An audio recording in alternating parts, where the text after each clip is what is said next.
So ఇప్పటిదాకా మనం కేంద్ర సంబంధాలకు సంబంధించి శాసన పాలన ఆర్థిక సంబంధాలు భిన్నమైన కమిటీలు చూసాం. నెక్స్ట్ మనకి మన సిలబస్లో మనం మాట్లాడుకోవాల్సినటువంటి అంశాల్లో భాగంగా మరొక చిన్న టాపిక్ ఏంటంటే లోక్పాల్, లోకాయుక్త, ఆర్టీఐ గురించి అడిగారు. కాబట్టి ఈ అంశాలు తెలుసుకున్న తర్వాత మళ్ళీ మనం హిస్టారికల్ బ్యాక్గ్రౌండ్ గురించి తెలుసుకుందాం.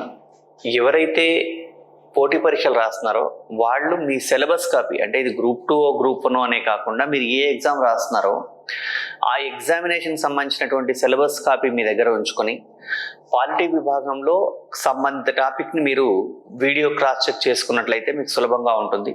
ఇది గమనించండి. ఇది అసలు ఈ కోర్స్ మొత్తం కూడా మనం Andhra Pradesh public service commission, Telangana public service కమిషన్కి సంబంధించినటువంటి గ్రూప్ 2 అలాగే గ్రూప్ 1 ఈ అంశాలు యూపీఎస్సీలో కూడా మనకి ప్రిలిమ్స్ కవర్ అయ్యే విధంగా ఈ కోర్సును రూపొందించడం జరిగింది. కాబట్టి మీకు ఏ టాపిక్ ఎగ్జామినేషన్లో సిలబస్లో ఉందో అది మీరు చూసుకోండి.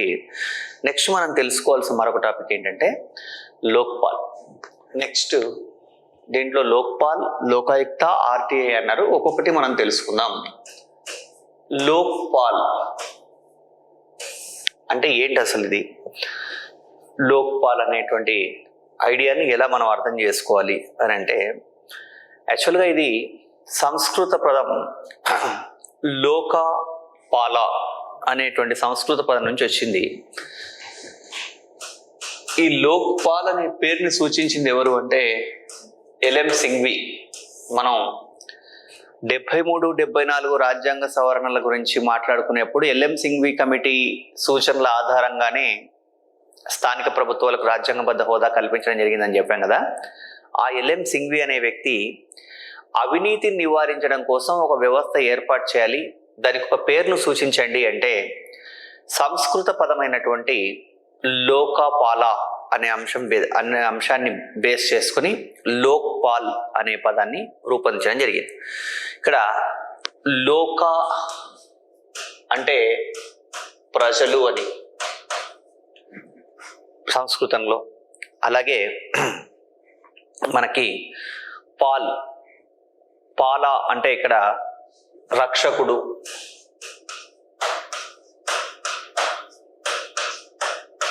అనే మీనింగ్ వస్తుంది. సో ప్రజల్ని అవినీతి అక్రమాల నుంచి రక్షించేవాడే లోక్పాల్. ప్రజల్ని అవినీతి అక్రమాల నుంచి రక్షించేటువంటి వ్యక్తే లోక్పాల్. అయితే ఈ లోక్పాల్ గురించి మన ఎగ్జామినేషన్ రిక్వైర్మెంట్ దృష్ట్యా ఎలాంటి క్వశ్చన్లు వస్తాయో ఒకసారి చూద్దాం. అసలు 1947లో భారతదేశానికి స్వాతంత్రం వచ్చినప్పటి నుంచి భారతదేశంలో అవినీతి గురించి మనకి అనేక మంది అవినీతి భారతదేశంలో జరుగుతుందన్న విషయాన్ని ప్రస్తావిస్తూ వచ్చారు.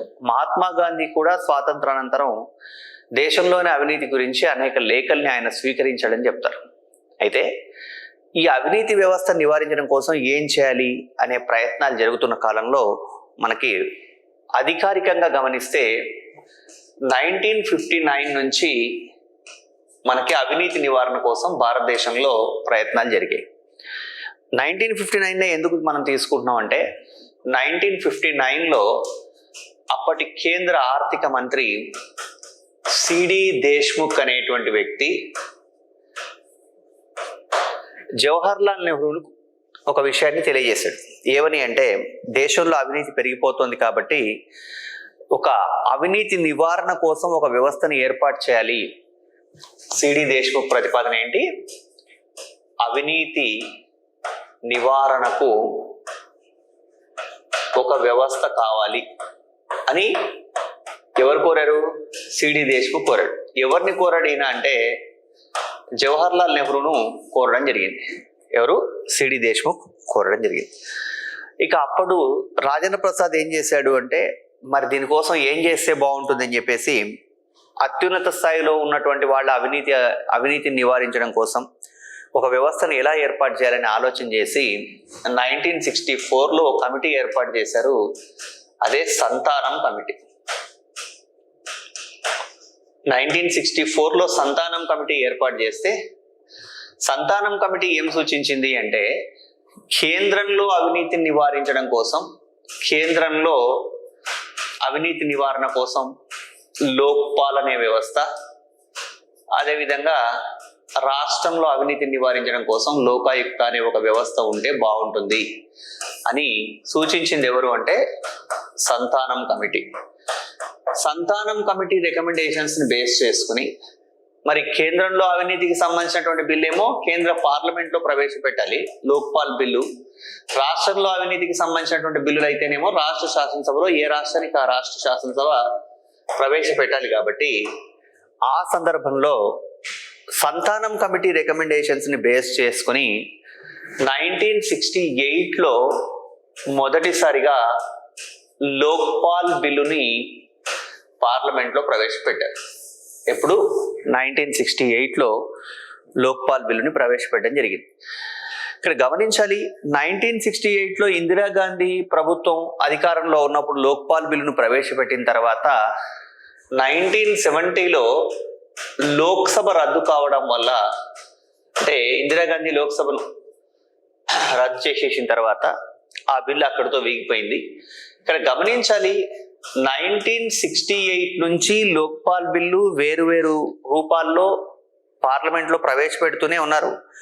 అలా 1968 నుంచి 2011 వరకు ఇక్కడ గమనించాలి, 1968 నుంచి 2011 అంటే 43 సంవత్సరాల పాటు లోక్పాల్ బిల్లుని 1970 ప్లస్ ఒక 40 మనకి 43 సంవత్సరాల పాటు లోక్పాల్ మీద అనేక చర్చలు జరిగాయి, అనేక రూపాల్లో బిల్లులు వచ్చాయి, అనేక బిల్లులు ప్రవేశపెట్టిన తర్వాత చివరికి 2011లో 10వసారి ఆ లోక్పాల్ బిల్లును ప్రవేశపెట్టారు. ఇక్కడ గమనించాలి, 1968లో లోక్పాల్ బిల్లుని ఫస్ట్ టైం ప్రవేశపెడితే 2011లో 10th టైం ప్రవేశపెట్టారు. అంటే 10 సార్లు లోక్పాల్ కేంద్రంలో ఉండేటువంటి ఉన్నత స్థాయిలో ఉండే వ్యక్తుల అవినీతిని నివారించడం కోసం చేస్తున్న ప్రయత్నం అన్ని పార్టీలకు ఇష్టం ఉందని చెప్తున్నప్పటికీ కూడా 10 సార్లు ఆ బిల్లు ప్రవేశపెట్టిన తర్వాత 2011లో 10వసారి ప్రవేశపెట్టిన బిల్లు 2013లో పార్లమెంట్ ఆమోదం పొందిందండి. ఇక్కడ గమనించాలి, లోక్పాల్ బిల్లుని తొలిసారిగా ఎప్పుడు పార్లమెంట్ లో ప్రవేశపెట్టారు అంటే 1968, 10వసారి ఎప్పుడు అంటే 2011. 2011లో 10th టైం ఇంట్రడ్యూస్ చేసినటువంటి బిల్లు 2013లో పార్లమెంట్ ఆమోదం పొందింది. 2013లో పార్లమెంట్ ఆమోదం పొందిన తర్వాత 2014 సంవత్సరంలో, ఇంకా స్పెసిఫిక్ గా చెప్పాలంటే 2014 జనవరి 1న రాష్ట్రపతి ఆమోదం కూడా పొందింది. రాష్ట్రపతి ఆమోదం పొందిన తర్వాత మళ్ళీ బిల్లు ఎప్పటి నుంచి అమల్లోకి వస్తుందని తెలియజేయడం జరిగింది అంటే 2014 జనవరి 16 నుంచి అమల్లోకి వచ్చిందండి. 2014 జనవరి 16 నుంచి లోక్పాల్ బిల్లు అమల్లోకి వచ్చింది. అంటే కేంద్రంలో అవినీతిని నివారించడం కోసం చేసిన ప్రయత్నం. ఒక్కసారిగా గమనించండి, 1947లోనే అవినీతి మీద ఆరోపణలు ఉన్నాయి, కానీ అధికారికంగా 1959లో సిడి దేశ్ముఖ్ తొలిసారిగా లోక్పాల్ అనే ఒక వ్యవస్థ, అంటే లోక్పాల్ అనే పేరు చెప్పలేదు కానీ కేంద్రంలో అవినీతి నివారించడం కోసం ఒక వ్యవస్థ కావాలని 1959లో కోరడంతో జవహర్ లాల్ నెహ్రూ ఏం చేశాడు, 1964లో సంతానం కమిటీ రికమెండేషన్స్ ఆధారంగా 1968లో తొలిసారిగా లోక్పాల్ బిల్లు, 1968 నుంచి 2011 వరకు మరి 10 సార్లు లోక్పాల్ బిల్లు ప్రవేశపెట్టారు. ఇక్కడ మొదటిసారి, ఇక్కడ 10వసారి 2013లో లోక్పాల్ బిల్లు ఆమోదం పొందింది. ఈ సంవత్సరాలు గుర్తుంచుకోవాలి, 59, 64, 68, 2011, 2013 ఇవి గుర్తుంచుకోండి. ఉద్దేశం ఏంటి? కేంద్రంలో ఉన్నటువంటి ఉన్నత స్థాయి వ్యక్తుల యొక్క అవినీతిని నివారించడం కోసం చేయాలి ఒక ప్రయత్నం, అదే లోక్పాల్. మరి ఈ లోక్పాల్ అనే వ్యవస్థ ఎలా ఉంటుంది? మరి లోక్పాల్ బిల్లు ఆమోదం పొందింది, అమల్లోకి వచ్చింది కాబట్టి లోక్పాల్ అనే వ్యవస్థ ఎలా ఉంటుంది అని అంటే, లోక్పాల్ వ్యవస్థలో ఒక లోక్పాల్ ఉంటాడు, 1 లోక్పాల్, అలాగే మొత్తం 8 మంది సభ్యులు ఉంటారు. ఈ 8 మంది సభ్యుల్లో 4 జుడిషియల్ మెంబర్స్, న్యాయ సభ్యులు, మరొక 4 నాన్ జ్యుడిషియల్ మెంబర్స్. ఇది లోక్పాల్ నిర్మాణం. ఒక లోక్పాలు, దాంతోపాటు 8 మంది సభ్యులు. ఆ 8 మందిలో 4 జ్యుడిషియల్, 4 నాన్ జ్యుడిషియల్ మెంబర్స్. మరి ఈ లోక్పాల్గా నియమించబడాలంటే లోక్పాల్కి ఏం అర్హతలు ఉండాలి అని అంటే, లోక్పాల్గా నియమించబడాలి అంటే అతనికి కనీసం 45 సంవత్సరాల వయస్సు ఉండాలి. కనీసం 45 సంవత్సరాలు అంటే 45 సంవత్సరాల కన్నా తక్కువ ఉండకూడదు. అది లోక్పాల్ కానీ లోక్పాల్లో ఉండేటువంటి వ్యక్తులకు కానీ. అలాగే సుప్రీంకోర్టు ప్రస్తుత న్యాయమూర్తి కానీ లేదా సుప్రీంకోర్టు మాజీ న్యాయమూర్తి కానీ ప్రధాన న్యాయమూర్తి కానీ, సుప్రీంకోర్టు ప్రధాన న్యాయమూర్తి లేదా మాజీ న్యాయమూర్తి ఎవరైనా సరే లోక్పాల్గా నియమించబడవచ్చు. మరి సుప్రీంకోర్టు మాజీ ప్రధాన న్యాయమూర్తి కూడా నియమించబడడానికి అవకాశం ఉన్నప్పుడు గరిష్ట వయస్సు ఎంత ఉంటుంది లోక్పాల్లో అంటే 70 years ఉంటుంది. గమనించండి, సుప్రీంకోర్టు ప్రస్తుత లేదా మాజీ ప్రధాన న్యాయమూర్తి కూడా నియమించబడవచ్చు. కాబట్టి గరిష్ట వయస్సు 70 years ఉంటుంది. మరి లోక్పాల్గా నియమించబడే వ్యక్తికి ఏం అర్హత ఉంటే సముచితం అని భావించడం జరిగింది అంటే, లోక్పాల్గా నియమించబడాలంటే అతను సుప్రీంకోర్టు న్యాయమూర్తి అర్హతను కలిగి ఉండాలి.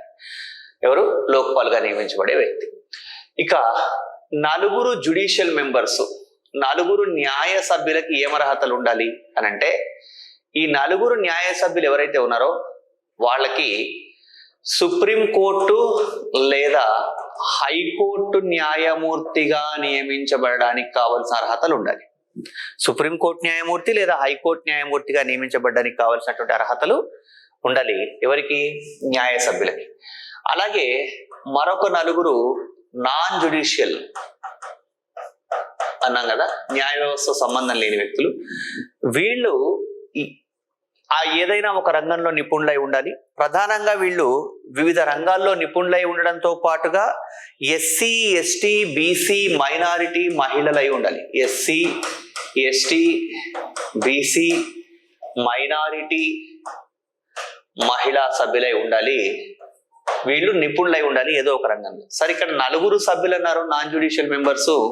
ఇక్కడ రాసేప్పుడు ఎస్సీ, ఎస్టీ, బీసీ, మైనారిటీ మహిళ అని 5 రాశారు కదా. అంటే ఒక మహిళ, ఎవరైతే మహిళ ఉంటుందో ఆమె ఎస్సీ, ఎస్టీ, బీసీ, మైనారిటీలో ఒక మహిళను తీసుకుంటారు. మిగతా వాళ్ళు ఎస్సీ, ఎస్టీ, బీసీ కావచ్చు, ఎస్సీ, ఎస్టీ, మైనారిటీ కావచ్చు, అలా ఉంటుంది. సో కాబట్టి ఇలా లోక్పాల్ వ్యవస్థలో ఒక Lokpal, 4 judicial members, 4 non judicial members ఉంటారు. Minimum age 45 years, maximum age 70 years.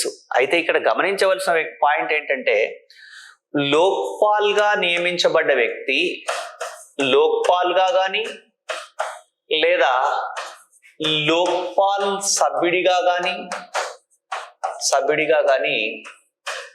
5 సంవత్సరాల కన్నా ఎక్కువ కాలం పనిచేయకూడదు.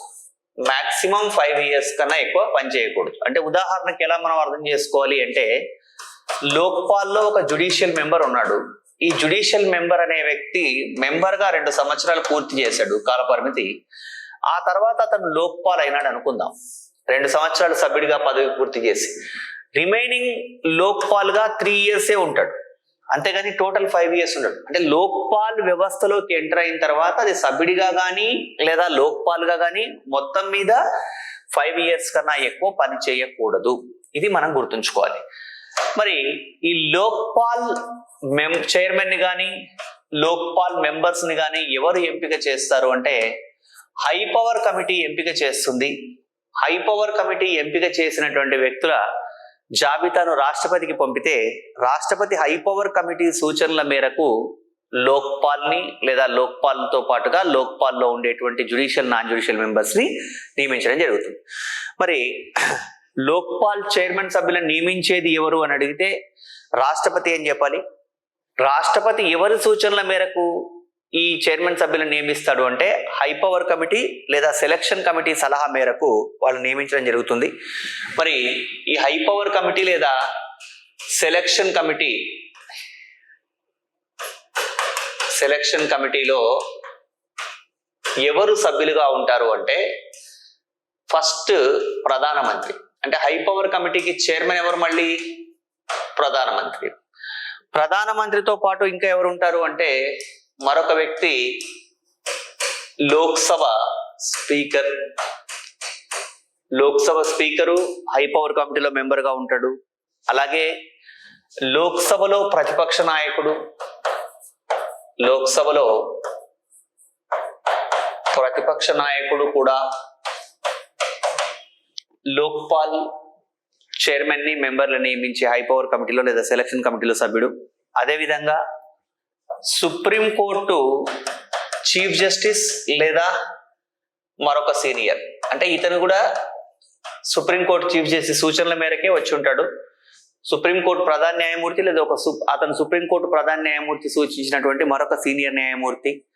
అదేవిధంగా ఒక నిష్ణాతుడైనటువంటి సభ్యుడు, నిష్ణాతుడైన సభ్యుడు. ఈ నిష్ణాతుడి ఎక్స్పర్ట్ ని ఎవరు సూచిస్తారంటే రాష్ట్రపతి ఒక ఎక్స్పర్ట్ ని సూచిస్తాడు. అంటే రాష్ట్రపతి సూచించిన వ్యక్తి ఉంటాడు ఒక ఆయన. రాష్ట్రపతి సూచించిన వ్యక్తి కూడా హై పవర్ కమిటీలో మెంబర్ ఉంటాడు.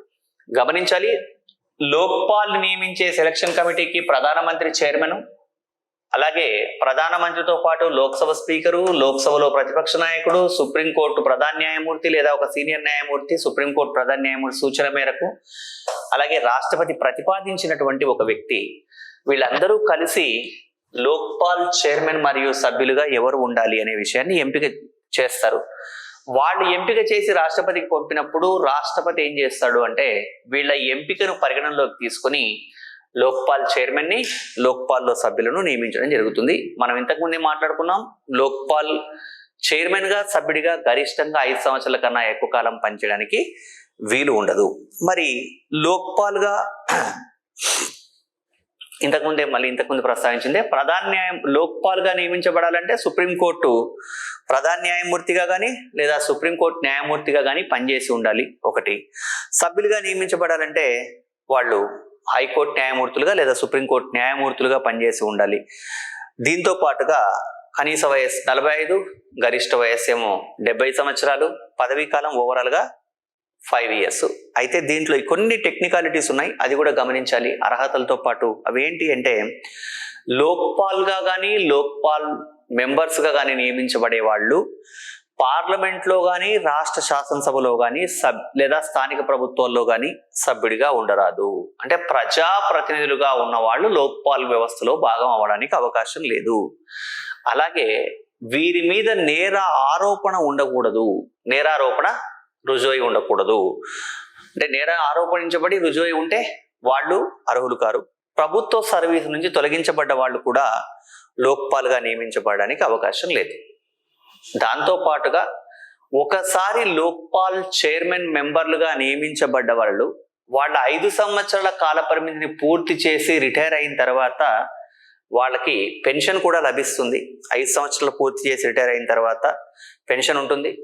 ఒకవేళ గినక వాళ్ళని తొలగించాలి అనుకుంటే వాళ్ళు ఏమైనా అక్రమ ప్రవర్తనకు పాల్పడ్డట్టయితే సుప్రీంకోర్టు నియమించేటువంటి త్రిసభ్య కమిటీ సూచనల మేరకు రాష్ట్రపతి తొలగించడం జరుగుతుంది. అంటే ఎవరైనా లోక్పాల్ మీద కానీ లోక్పాల్ సభ్యుడి మీద కానీ అవినీతి ఆరోపణలు కానీ లేదా అక్రమ ప్రవర్తన కానీ వాళ్ళు పాల్పడ్డారని గినక ఆరోపణలు వస్తే సుప్రీంకోర్టు ఏం చేస్తుంది? రాష్ట్రపతి సూచనల మేరకు ఒక త్రిసభ్య కమిటీ చేత ఎంక్వైరీ చేయిస్తుంది. ఆ త్రిసభ్య కమిటీ గినక లోక్పాల్లో ఉన్నటువంటి వ్యక్తులు కానీ లేదా లోక్పాల్ కానీ అక్రమ ప్రవర్తనకు పాల్పడడానికి గినక నివేదిక ఇస్తే ఆ విషయం రాష్ట్రపతికి తెలిసినట్లయితే అప్పుడు ఏం చేస్తారు అంటే ఆ 3 సభ్యుల కమిటీ సూచనల మేరకు లోక్పాల్ని తొలగించడం జరుగుతుంది. ఇక్కడ ఇంటెన్షన్ ఏంటి అంటే ప్రధానంగా చెప్పదలుచుకున్న పాయింట్, లోక్పాల్ని తొలగించడానికి పార్లమెంట్ లో ఒక అభిశంసన తీర్మానం అంటూ ఏమీ లేదు. ఒక త్రిసభ్య కమిటీ వేసి లోక్పాల్ని తొలగించడం జరుగుతుంది. అదేవిధంగా లోక్పాల్లో ఉండే వ్యక్తి, లోక్పాల్ కానీ లేదా లోక్పాల్లోని సభ్యులు కానీ వీళ్ళు ఎవరైనా సరే ఇన్సాల్వెంట్స్ అయితే, ఐపీ డిక్లేర్ చేస్తే లేదా అసమర్థులైతే, దివాలా తీస్తే అలాంటి సందర్భంలో కూడా రాష్ట్రపతి లోక్పాల్ చైర్మన్ సభ్యులను తొలగించవచ్చు. అంటే అక్రమ ప్రవర్తన లేదా దివాలా తీయడం లేదా అసమర్థత నిరూపించబడడం, ఈ కారణాల చేత లోక్పాల్ని లేదా లోక్పాల్ మెంబర్స్ ని రిమూవ్ చేయవచ్చు. ఒకవేళ వాళ్లే గినక రాజీనామా చేయదలుచుకుంటే లోక్పాల్ కానివ్వండి, లోక్పాల్లో ఉండేటువంటి జ్యుడిషియల్ మెంబర్స్ కానీ, నాన్ జ్యుడిషియల్ మెంబర్స్ కానీ తమ రాజీనామా పత్రాన్ని రాష్ట్రపతికి పంపాలి. లోక్పాల్ సభ్యులు రాజీనామా ఎవరికి సమర్పించాల్సి ఉంటుంది? రాష్ట్రపతికి సమర్పించవలసి ఉంటుంది. వీళ్ళ శాలరీస్, లోక్పాల్లో ఉండే చైర్మన్ మరియు ఇతర సభ్యుల శాలరీస్ ని నిర్ణయించేది ఎవరు అంటే ఇక్కడ రాష్ట్రపతి అండి. అదేవిధంగా చైర్మన్ కేమో సుప్రీంకోర్టు ప్రధాన న్యాయమూర్తితో సమానమైన వేతనం ఉంటుంది. సభ్యులకేమో సుప్రీంకోర్టులో ఉండే ఇతర న్యాయమూర్తులతో సమానమైన వేతనం ఉంటుంది. ఈ పాయింట్ గమనించండి. లోక్పాల్కేమో సుప్రీంకోర్టు ప్రధాన న్యాయమూర్తితో సమానమైన వేతనం, లోక్పాల్లో ఉండే ఇతర సభ్యులకు సుప్రీంకోర్టు న్యాయమూర్తితో సమానమైనటువంటి వేతనం ఉంటుందండి. వీళ్ళు నివేదిక ఎవరికి ఇవ్వాలి అంటే రాష్ట్రపతి. లోక్పాల్ నివేదిక ఎవరికి ఇస్తారు అంటే రాష్ట్రపతికి నివేదిక ఇవ్వడం జరుగుతుంది. అదేవిధంగా ఇంకా ఏంటి అంటే వీరి జీతభత్యాలు ఎక్కడి నుంచి చెల్లిస్తారు అంటే భారత సంఘటిత నిధి నుంచి, కన్సాలిడేటెడ్ ఫండ్ ఆఫ్ ఇండియా నుంచి వీళ్ళ శాలరీస్ ఇస్తారు. అందరికీ ఇచ్చినట్టే వీళ్ళకి కూడా సంఘటిత నిధి నుంచే శాలరీలు ఇవ్వడం జరుగుతుంది. అదేవిధంగా లోక్పాల్ తన నివేదికను పార్లమెంట్కి ఇస్తే, అంటే లోక్పాల్ ఏం చేస్తాడు లోక్పాల్ నివేదికను రాష్ట్రపతికి ఇస్తే రాష్ట్రపతి ఆ నివేదికను పార్లమెంట్ ముందు ఉంచుతాడు. ఇది గమనించాలి. లోక్పాల్ నివేదికను ఎవరికి ఇస్తారంటే రాష్ట్రపతికి, రాష్ట్రపతి ఆ నివేదికను ఎవరికి సమర్పిస్తారు అంటే పార్లమెంటుకు సమర్పించడం జరుగుతుంది. అయితే ఇక్కడ మనం గమనించవలసిన పాయింట్ ఏంటంటే లోక్పాల్కు సంబంధించి అవినీతి ఆరోపణ అన్నాం కదా, మరి ఎవరి అవినీతి లోక్పాల్ పరిధిలోకి వస్తుంది? కేంద్ర ప్రభుత్వంలో ఉండేటువంటి అవినీతి అంటే లోక్పాల్ యొక్క పరిధి ఏంటి అది గమనించాలి. లోక్పాల్ పరిధి, ఎవరి అవినీతి ఆరోపణలు లోక్పాల్ పరిధిలోకి వస్తాయి అంటే ఇక్కడ గమనించాలి. ప్రధానమంత్రి అవినీతికి పాల్పడితే దాన్ని కూడా లోక్పాల్ విచారించగలదు. అయితే ఇక్కడ గమనించవలసిన పాయింట్ ఏంటంటే దేశ రక్షణ కానివ్వండి, విదేశాలతో కుదుర్చుకున్నటువంటి రక్షణ ఒప్పందాలు కానివ్వండి, దీంట్లో ఉండేటువంటి అంశాలు లోక్పాల్ పరిశీలనలోకి రావు. దేశ రక్షణ, విదేశీ ఒప్పందాలు అంటే ప్రధానమంత్రి డిఫెన్స్కు సంబంధించి కానీ లేదా ఫారిన్ అఫైర్స్ లో కానీ ఏదైనా ఒక నిర్ణయం తీసుకుంటే అది లోక్పాల్ యొక్క విచారణ పరిధిలోకి రాదు అని గమనించాలి. ప్రధానమంత్రిగా ఈ రెండు అంశాలు కాకుండా ఇతర అంశాల్లో ప్రధానమంత్రి ఏ నిర్ణయం తీసుకున్నా ఆ నిర్ణయాన్ని సమీక్షించి అక్కడ అవినీతి జరిగితే ప్రధానమంత్రి అవినీతిని కూడా ప్రశ్నించే అధికారం లోక్పాల్కి ఉంది. ఇంకా ప్రధానమంత్రితో పాటు ఎవరు అంటే కేంద్ర మంత్రి మండలి సభ్యులు లోక్పాల్ పరిధిలోకి వస్తారు. సెంట్రల్ క్యాబినెట్ మినిస్టర్స్ లోక్పాల్ పరిధిలోకి వస్తారండి. అదే విధంగా ఇంకా ఏంటి అంటే అందరూ కేంద్ర ప్రభుత్వ అధికారులు, సెంట్రల్ గవర్నమెంట్ ఎంప్లాయీస్ అందరూ కూడా లోక్పాల్ పరిధిలోకే వస్తారు. అంటే వీళ్ళందరి యొక్క అవినీతి, వీళ్ళు ఎవరైనా అవినీతికి పాల్పడితే ఈ అవినీతిని విచారించేటువంటి అధికారం లోక్పాల్కి ఉంటుంది. అదే రకంగా ప్రభుత్వ రంగ సంస్థలు, పబ్లిక్ సెక్టర్ అండర్టేకింగ్స్, ప్రభుత్వ రంగ సంస్థలు అంటే మనకు తెలుసు ఓఎన్జీసీ, సెయిల్ లాంటివి. ఆర్టికల్ 12లో చెప్పినట్టుగా మనకి ప్రభుత్వ రంగ సంస్థల యొక్క సభ్యులు ఎవరైనా సరే అవినీతికి పాల్పడితే వాళ్ళ అవినీతిని కూడా విచారించవచ్చు. అదేవిధంగా వివిధ కార్పొరేషన్స్ కూడా మనకి రాజ్యం పరిధిలోకి వచ్చేవి. కాబట్టి కార్పొరేషన్లకు సంబంధించిన అవినీతి కావచ్చు, లేదా అఖిల భారత సర్వీసులు, ఆల్ ఇండియా సర్వీసెస్ మీకు తెలుసు, ఐఏఎస్, ఐపీఎస్, ఐఎఫ్ఎస్ లాంటి అధికారులు, వీళ్ళందరి అవినీతిని విచారించవచ్చు. అలాగే ఏదైనా ఒక సంస్థ సంవత్సరానికి 10 లక్షల కన్నా ఎక్కువ విదేశీ విరాళాలు పొందుతుంటే, సంవత్సరానికి 10 లక్షలకు మించి విదేశీ విరాళాలు స్వీకరిస్తున్న సంస్థలు కూడా లోక్పాల్ యొక్క విచారణ పరిధిలోకి వస్తాయి. అంటే ఎందుకంటే టెర్రరిస్టు కార్యకలాపాలు ఏమైనా జరిగే అవకాశం ఉంటుంది. కాబట్టి ఏదైనా ఒక భారతదేశంలో ఉన్న సంస్థ 10 లక్షల కంటే ఎక్కువ విరాళాలు సంవత్సరానికి వేరే దేశంలో ఉన్నటువంటి సంస్థల నుంచి పొందుతూ ఉన్నట్లయితే వాళ్ళు ఏమన్నా అవినీతికి పాల్పడుతున్నారన్న విషయాన్ని విచారించడానికి కూడా లోక్పాల్కి అధికారం ఉంటుంది. అయితే ఇక్కడ మనం లోక్పాల్ని ఎవరు నియమిస్తారు అనే అంశం దగ్గర నుంచి బేసిక్స్ అన్ని తెలుసుకున్నాం, అర్హతలు తెలుసుకున్నాం, పదవీ కాలం తెలుసుకున్నాం. అయితే ఇక్కడ కొన్ని పాయింట్లు మీరు గమనించాల్సింది ఏమంటే లోక్పాల్గా ఒకసారి నియమించబడ్డ తర్వాత ఒక వ్యక్తి రిటైర్ అయిన తర్వాత కూడా 5 సంవత్సరాల వరకు వార్డు మెంబర్ నుంచి రాష్ట్రపతి వరకు ఏ పదవికి పోటీ చేయడానికి వీల్లేదు. ఎందుకంటే మళ్ళీ పొలిటికల్ ఇన్ఫ్లుయెన్స్ వల్ల తను పదవీ కాలంలో ఉన్నప్పుడు ఆయన ఎవరైనా ప్రభావితం చేసే అవకాశం ఉంటుంది కాబట్టి అలా మళ్ళీ పోటీ చేయడానికి వీల్లేదు. అదేవిధంగా ఇక్కడ ప్రధానమైనటువంటి డ్రాబ్యాక్ ఏంటి లోక్పాల్కి సంబంధించి అంటే, మనం ఇంతకు ముందు మాట్లాడుకున్నటువంటి లోక్పాల్ యొక్క అధికార పరిధి ఉంది కదా, ప్రధానమంత్రి, మంత్రిమండలి, కేంద్ర ప్రభుత్వ ఉద్యోగులు లేదా అఖిల భారత సర్వీసుల ఉద్యోగులు, వీళ్ళందరి మీద ఏదైనా అవినీతి ఆరోపణ చేయాలంటే 7 సంవత్సరాలు అనేటువంటిది ఒక పరిధి నిర్ణయించడం జరిగింది. అంటే ఉదాహరణకి 2024లో అవినీతి ఆరోపణలు చేయాలనుకుంటే 2017కు పూర్వం ఉన్నటువంటి అవినీతి మీద ఆరోపణలు చేయడానికి వీల్లేదు. అంటే 2017 నుంచి 2024 మధ్య వరకు మాత్రమే. అంటే ఏదైనా అవినీతి 7 సంవత్సరాల లోపు జరిగిన అవినీతి విషయంలో మాత్రమే లోక్పాల్ యొక్క విచారణ పరిధి వర్తిస్తుంది. 7 సంవత్సరాలు దాటిపోతే లోక్పాల్ యొక్క విచారణ పరిధిలోకి ఆ అంశం రాదు, అది ఇతర అంశంగా మారిపోతుంది, లోక్పాల్ పరిధిలోకి రాదు. ఇది ఫస్ట్ బ్యారియర్, అంటే ప్రాథమికమైనటువంటి అబ్స్టకల్ అని మనం భావించవచ్చు. అదేవిధంగా ఇక్కడ లోక్పాల్ ఏం చేస్తాడు అంటే, ప్రధానమంత్రితో సహా ఎవరి మీద అవినీతి ఆరోపణలు వచ్చినా విచారించేటువంటి అధికారం అయితే లోక్పాల్కి ఉంటుందండి. ప్రధానంగా ఇక్కడ ఏ అవినీతి ఆరోపణలైనా అంటే జాతి భద్రత, ప్రజా భద్రతకు సంబంధించి ప్రధానమంత్రి నిర్ణయాలు కాకుండా ఇంకా ఏ విషయంలోనైనా సరే లోక్పాల్ విచారణ చేయవచ్చు.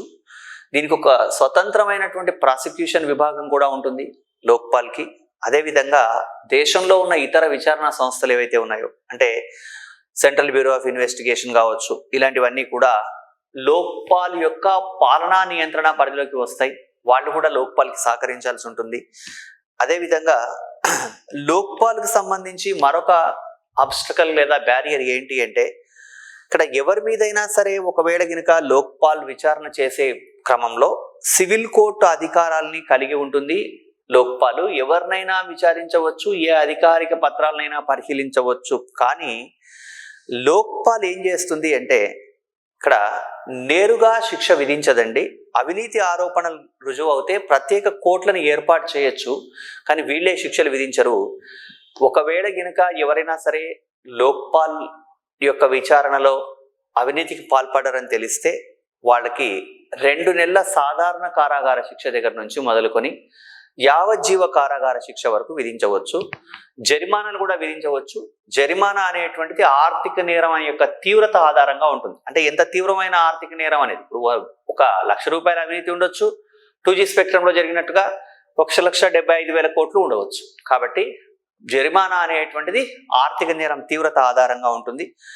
ఒకవేళ ఎవరైనా సరే ఉద్దేశపూర్వకంగా తప్పుడు కేసులు పెడితే, అంటే ఎవరైనా ఒక వ్యక్తిని టార్గెట్ చేసి, ఒక కేంద్ర ప్రభుత్వ ఉద్యోగిని టార్గెట్ చేసి తప్పుడు కేసు పెట్టారు అనుకుందాం. అలా తప్పుడు కేసు పెట్టినట్లయితే వాళ్ళకి కూడా అది తప్పుడు కేసు నిరూపితమైతే 2 నెలలు జైలు శిక్ష విధించబడుతుంది. ఎవరికి? తప్పుడు కేసులు పెట్టిన వాళ్ళకి మినిమం 2 నెలలు జైలు శిక్ష అండి. ఆ 2 నెలలు జైలు శిక్ష దగ్గర నుంచి ఇంకా అది ఆ తీవ్రతను బట్టి 2 సంవత్సరాల వరకు కఠిన కారాగార శిక్ష కూడా విధించవచ్చు. 2 నెలల నుంచి 2 సంవత్సరాలు. ఇక్కడ డిఫరెన్స్ గమనించండి. అవినీతి ఆరోపణలు రుజువవుతేనేమో 2 నెలల నుంచి జీవిత ఖైదు వరకు విధించవచ్చు. తప్పుడు కేసు పెడితే 2 నెలల నుంచి 2 సంవత్సరాల వరకు శిక్ష విధించవచ్చు. ఈ రెండింటి మధ్య డిఫరెన్స్ గమనించండి. అలాగే తప్పుడు కేసు పెట్టినప్పుడు ఆ తప్పుడు కేసు యొక్క తీవ్రత దృష్ట్యా 2 లక్షల వరకు జరిమానా కూడా విధించవచ్చు. ఇది తప్పుడు కేసుల విషయంలో. ఇది అవినీతి ఆరోపణలు రుజువు అవుతాయి అనేటువంటి అంశంలో.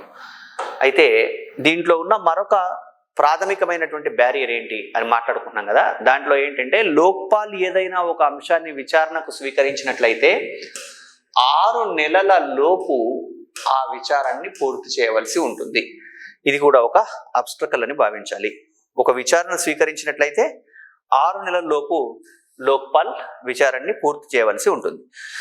ఇది లోక్పాల్కి సంబంధించండి. మిమ్మల్ని అడగదలుచుకుంటే లోక్పాల్ నివేదిక ఎవరికి ఇస్తారు? లోక్పాల్ని ఎవరు నియమిస్తారు, ఇలాంటి ప్రశ్నలు అడుగుతాడు. అదేవిధంగా మనకి లోక్పాల్ వ్యవస్థకు సంబంధించి 2014లో లోక్పాల్ మనకి ఇక్కడ గమనించాలి, 2011లోనే బిల్లు ఆమోదించబడింది. 2013లో రాష్ట్రపతి కూడా దాని ఆమోదం పొందితే 2014లో నియమించబడాలి. కానీ 2014లో కూడా లోక్పాల్ నియమించబడలేదు. 2019వ సంవత్సరంలో లోక్పాల్ని తొలిసారిగా నియమించడం జరిగిందండి. మొదటగా లోక్పాల్ని ఎప్పుడు ఏర్పాటు చేశారు? మొదటి లోక్పాల్ని నియమించింది ఎప్పుడు అంటే 2019 మార్చి 19న లోక్పాల్ని నియమించారు. 2019 మార్చి 19న లోక్పాల్ నియమించడం జరిగింది. అట్లా నియమించబడ్డటువంటి తొలి లోక్పాల్ ఎవరు అంటే పినాకీ చంద్ర ఘోష్ తొలి లోక్పాల్గా నియమించబడ్డాడు. దీంట్లో ఈ లోక్పాల్ అనే టాపిక్ లో మీరు అప్డేట్ చేసుకోవాల్సిన ఏకైక అంశం ఏంటంటే, మీరు లోక్పాల్ గురించి మాట్లాడినప్పుడు ప్రస్తుత లోక్పాల్ అనేది మీరు ఎగ్జామ్ రాస్తున్నప్పుడు ఎవరున్నారో చూసుకొని అది ఒకటి యాడ్ చేసుకోండి. అది ప్రస్తుతం అనేది వీడియో కాబట్టి మీరు అది గమనించండి. ఇది లోక్పాల్. దీని తర్వాత మళ్ళీ మనం లోకాయుక్త గురించి కూడా తెలుసుకుందాం.